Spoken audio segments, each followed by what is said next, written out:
Good morning everyone. Today we'll be discussing about the noise concept which is there in the data communication. As you all know, noise is nothing but the disturbance which is being created when the data is being transferred. Mainly the noise consists of the electrons. Electrons are nothing but the small particles which will be there in the light energy. Okay, when the temperature travels from one end to another, that temperature it will be consisting the electrons. Those electrons, when they are in a static mode, then the signal passes in a proper way. When the electrons are said to be disturbed, they move from one end to another end, they will not be in a static way, then it will be creating the noise. So the whole noise, it depends on the motion of the electrons which is being present. Okay, noise, it's said to be dependent on the electrons movement, remember that. Okay, mainly your noise, it will be having, it will mainly limit the signal which is being traveling from one end to another, and even it is said to be what it is said to be doing.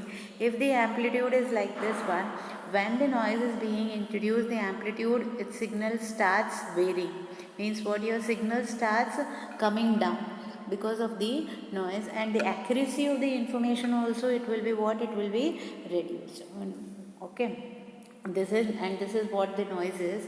And mainly in the when a noise is being considered, even the rate of errors, it is said to be increasing. The noise level increases, the error rate also increases. So mainly in the data communication, the main concept which is being handled is the bit error rate.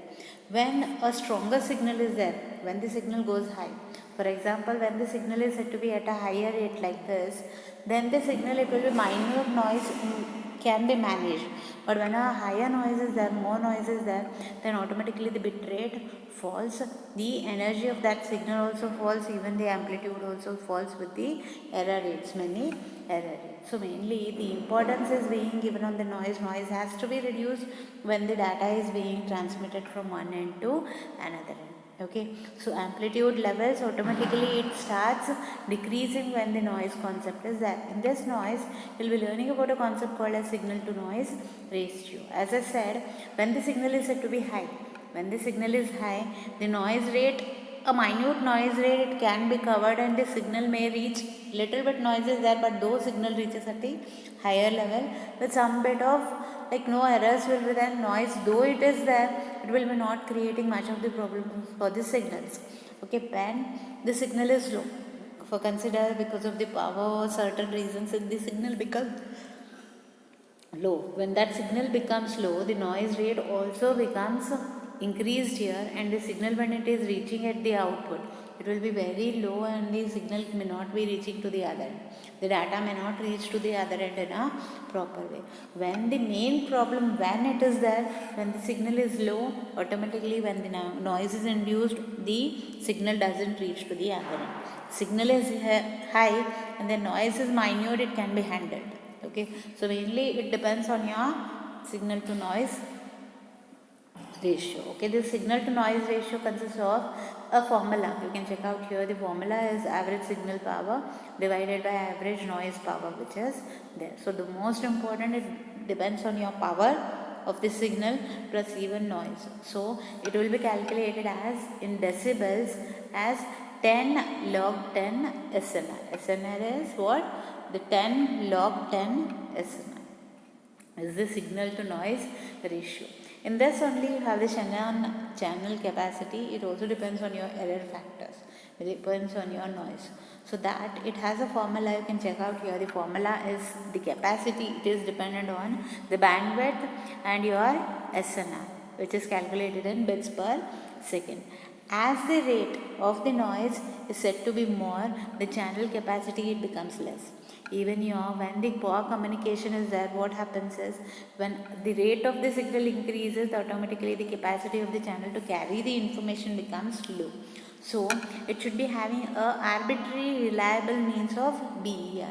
What do you mean by arbitrary reliable? Is nothing but you will be using a coding technique which will reduce your error rate, and your error rate, it will be in such a way that your coding will help you out in making the errors to be minute, not bigger way, but it will be minute. You have different types of, like, bipolar, you have linear, you have NRZ, you have Manchester, you have differential. All these codings are there. Nowadays Manchester is being used.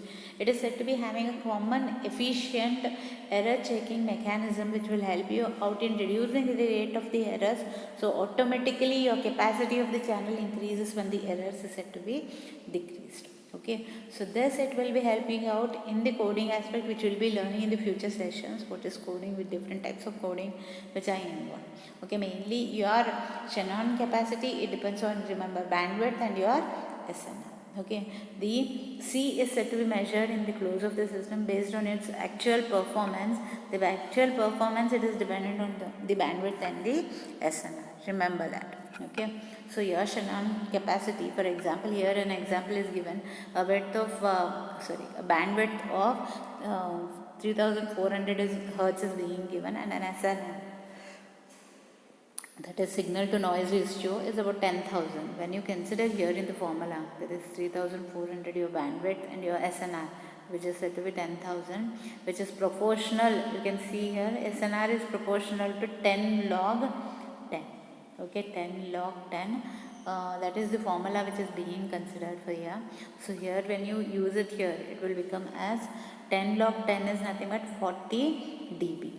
Okay, nothing but decibels. When it is said to be multiplied with 3400, it will become 4500. It will be becoming. SNR will be 10,000. It will be calculated in this way. Okay, mainly the formula is dependent on your whatever SNR factor which is there. You have what? It is said to be log 2. 1 plus 10,000, it's nothing but 10,001 log 10 to the base 2. It will be considering, it is in the binary format. So binary, it is nothing but 2. So it will be considering that.